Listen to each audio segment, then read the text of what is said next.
안녕하십니까. 반갑습니다. 2020년 4월 9일 목요일 우리 정식기도에 필요한 하나님의 말씀을 드리도록 하겠습니다. 오늘 본문 말씀은 오직 의인은 믿음으로 말미암아 살리라. 우리 로마서 1장 16절 17절을 보겠습니다. 제가 봉독합니다. 내가 복음을 부끄러워하지 아니하노니 이 복음은 모든 믿는 자에게 구원을 주시는 하나님의 능력이 됨이라.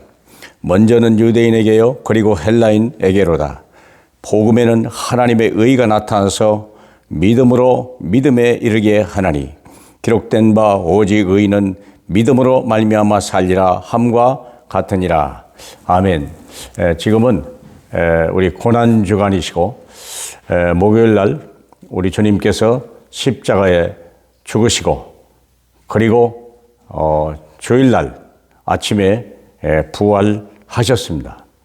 그러면 그것이 지나간 사건이 아니라 그 사건 속에 특별히 예수님이 6가지 길을 가셨어요.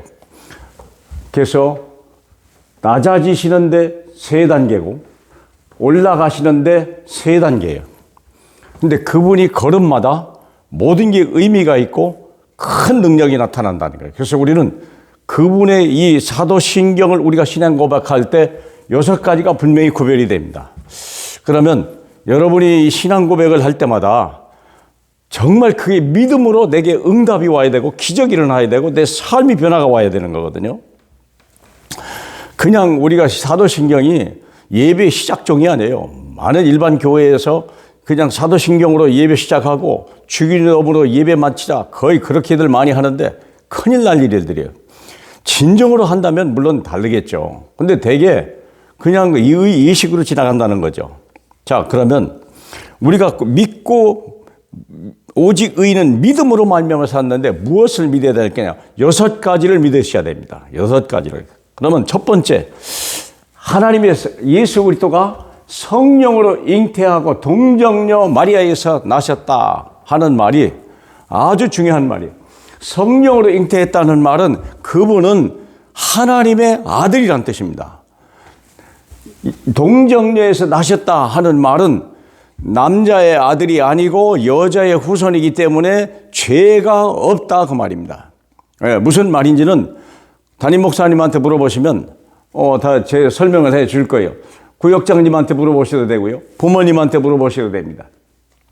제일 중요한 것은 그분이 누구냐면 창세기 15장 3장 15절 여인의 후손, 하나님이 약속하신 여인의 후손으로 오셨다는 거예요.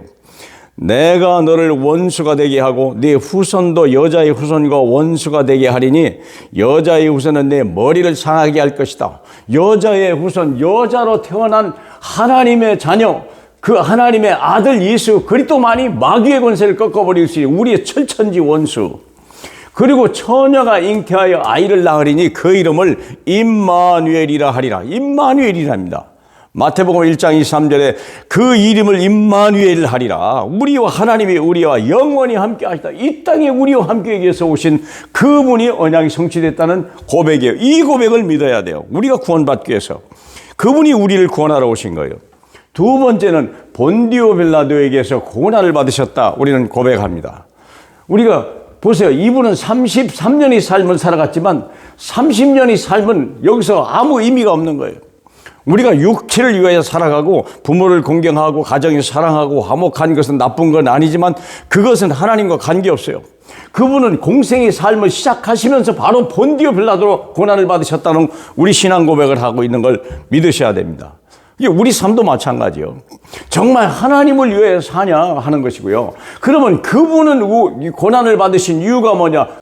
이사야 53장을 보면 그가 찔림은 우리의 허물을 인하며 그가 상함은 우리의 죄악을 인함이라.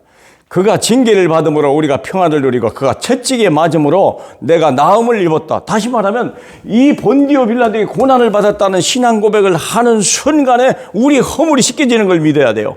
우리 죄가 소멸됐다는 걸 믿어야 돼요. 우리의 마음속에 모든 징계가 사라지고 평화가 와야 되는 거예요. 그렇죠? 그가 채찍에 맞음으로 너희가 나음을 입었도다. 주님이 채찍에 맞은 게 분명하다면 내게 있는 질병은 떠나가야 되는 거예요. 있으면 안 되는 거예요. 내가 예수 믿기 이전에 예수님이 십자가에 죽으시기 이전까지 내가 병이 오는 건 어쩔 수 없었어요. 죄가 들어오는 건 어쩔 수 없었어요. 그러나 우리가 예수가 십자가에 이제 채찍에 맞은 게 분명하다면 죄 약함이 오는 것이 불법이요. 너 쫓아버리시길 주님의 이름으로 축복합니다. 자, 또 우리 왜 빌라도에게 고난을 받으셨냐? 그가 가난함으로 인하여 우리를 부욕해 하려고. 그분이 하시니 그분은 팬티 한 장도 다 벗어놓고 가셨어요. 하나도 입고 오신 그대로 하나도 더 이상 가지고 가는 것이 없었다는 걸 아셔야 돼요. 우리 주 예수 그리스도의 은혜를 너희가 알거니와 부요하신 이로써 너희를 위하여 가난하게 되심은 그의 가난함으로 말미암아 너희를 부욕해 하려 하심이라. 가난이 물러가시기를 주님의 이름으로 축복합니다. 사랑하는 여러분. 그리고 로마서 10장 11절에 부끄러움, 그가 십자가에 죽으시는 것을 우리의 부끄러움을 인함이라. 누구든지 주 이름을 부르는 자는 부끄러움을 당하지 아니하리라. 분명히 말씀했습니다. 세상에 살면서 우리 얼마나 많은 부끄러운 일을 행합니까? 그러나 주님이 그 허물을 덮으시려고 오셨다는 사실을 믿으시길 축복합니다. 믿는 자에게 응답이 오는 거예요. 세 번째, 낮아지시면 십자가에 못 박혀 죽으셨다 그랬거든요. 그러면 그분이 왜 못 박혀 죽으셨습니까? 예수 그리스도께서 단번에 죄를 위하여 죽으사 의인으로서 불의한 자를 대신하셨으니 이는 우리를 하나님 앞으로 인도하려 하심이라. 우리가 하나님 만나는 길을 여신 것이 십자가의 죽으심 아닙니까? 로마서 8장 2절에 죄와 사망의 법에서 우리를 해방하셨습니다. 빠져나오시길 축복합니다. 믿으시기를 축복합니다. 그렇다면 우리는 두 번째, 이제 그러면 그리스도의 높아지심이 뭐냐? 3일 만에 부활하셔서 죽은 자 가운데서. 그 이유는 뭡니까? 우리를 왜 그분이 부활하셨습니까? 히브리서 2장 14절에 그가 우리의 모양으로 혈과 육과 함께 짊어짐은 죽음을 통하여 죽음의 세력을 잡은 자 마귀를 멸하려 하심이라. 그러면 그렇게 우리를 했던 이는 마귀를 멸하려 하심이라. 여러분, 저와 여러분의 마귀 세력이 꺾여나가길 주님의 이름으로 축복합니다. 믿습니까? 그리고 왜 부활하십니까? 요한복음 11장 25절. 나는 부활이요 생명이니 나를 믿는 자는 죽어도 살고 무릇 살아서 나를 믿는 자는 영원히 죽지 아니라. 이 사실을 믿어야 돼요. 우리는 죽음이 끝난 자예요. 이미 영생이 시작됐습니다. 아멘. 이 신앙 고백이 얼마나 중요한지 여러분은 알아야 돼요. 이미 우리는 영생으로 들어가 버렸어요. 믿습니까? 다섯 번째입니다. 우리 다섯 번째를 믿어야 될 이유는 하늘에 오르사 하나님 보좌 우편에 앉으셨다 하는 거예요. 왜 하나님 우편에 앉으셨습니까? 마태복음 28장 18절에 보니까 이분이 하셨어요. 하늘과 땅에 모든 권세를 내게 주셨다. 그러면 이제 모든 하늘과 땅의 모든 권세가 그분에 있어요. 두려워할 사람이 주님 외에는 없다 이 말입니다. 또 왜 하나님 보좌 우편에 계시냐? 마가복음 16장 우리 19절로 20절에 보면 이런 말이 있습니다. 마가복음 16장 19절에 주 예수께서 말씀을 마치신 후에 하늘로 올려지사 하나님 우편에 앉으시니라. 그리고 20절 제자들이 나가 두루 전파할세 주께서 함께 역사하사 따르는 표적으로 말씀을 확실히 증언하시나. 그분이 하나님 보좌 우편에 계신 이유는, 하늘과 땅의 모든 권세를 가지신 이유는 하나님의 전도자의 모든 걸음마다 하나님이 함께 하시겠다고 약속했고, 그것을 하나님께서 확실히 인쳐주시겠다는 거예요. 확실히 하나님의 말씀이 그대로 성취되는 하나님의 정인으로 세우시겠다고. 그래서 보좌 우편에 계신 거예요. 마지막으로 그분은 산자와 죽은 자를 심판하러 다시 오십니다. 이 말의 의미는 우리가 전도자로서 땅끝까지 세계 복음화의 정인으로 서라 그 말입니다. 우리에게 미션이 있다는 걸 잊으시면 안 돼요. 우리는 예수를 믿고 구원받고 거기서 끝나는 게 아니에요. 우리는 하나님이 땅끝까지 정인되라고 하셔서 성령의 능력을 주셨고 미션이 있습니다. 사랑하는 여러분, 이 미션을 잃어버리면 안 돼요. 이 미션을 행하는 자에게 만민이 구원을 받는 거고요. 하나님 나라가 임하는 거예요. 그리고 우리에게는 반드시 끝날이 있다는 것을 가르쳐 주시는 거예요. 끝날에는 우리가 심판을 받는 사람이냐 상급을 얻을 사람이냐 반드시 우리는 갈라진다는 거예요.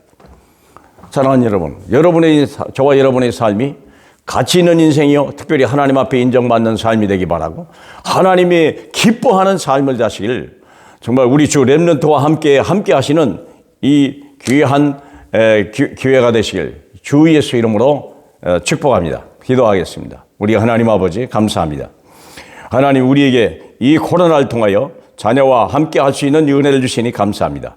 이 모든 기간 동안에 우리가 함께 복음을 나누게 하고, 우리 복음이 우리의 가정 깊은 곳에 우리의 불신자들까지도 다 구원받는 복된 시간 되게 성령으로 역사해 주시옵소서. 코로나를 이기시고 승리하시는 우리 주 예수 그리스도의 이름으로 축원하옵나이다. 아멘.